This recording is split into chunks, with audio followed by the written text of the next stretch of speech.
महापुरुष सुनाया करते थे कि एक बाप थे फैमिली में, उसके 3 लड़के थे। तो उन्होंने अपनी 3 बहुओं को बुलाया, उन्हें एक एक बैग बीजों का दिया, गेहूं के बीजों का, और कहा कि इसे तुम संभाल के रख लो, अब मैं तुमसे बाद में लूंगा।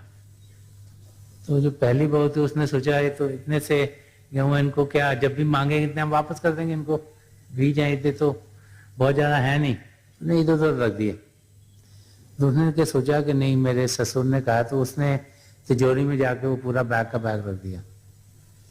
जो तीसरी बहू थी उसको लगा कि मुझे ये भी दिए गए हैं, तो उसने उनको बो दिया। उसके बाद फसल हुई और बीज निकले, उसने और बो दिया। फ्यू सीजन निकलते गए। एक दिन जब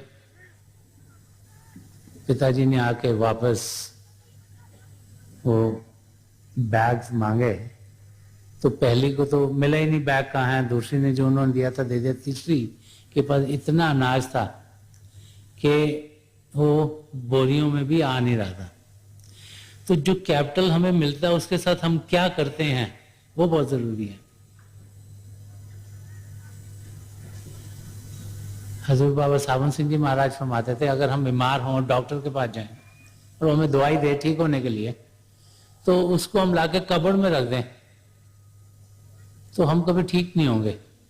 तो जो हमें कैपिटल मिला है, जो नाम की देन मिली है, उसका फल तब होगा जब हम प्रैक्टिस करेंगे, जब हम भक्ति भाव से रोजाना अभ्यास करेंगे, जब हम ज्योति के साथ जुड़ेंगे, श्रुति के साथ जुड़ेंगे, तो अपने आप रूप अपने सदगुरु की मदद से अंदर की दुनिया में बढ़नी शुरू हो जाएगी।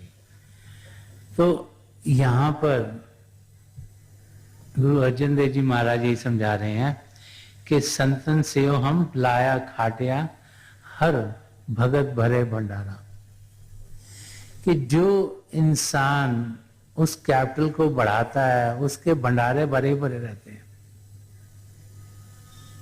वो और बढ़ जाते हैं और बढ़ जाते हैं और बढ़ जाते हैं। तो अभ्यास करना बहुत जरूरी है।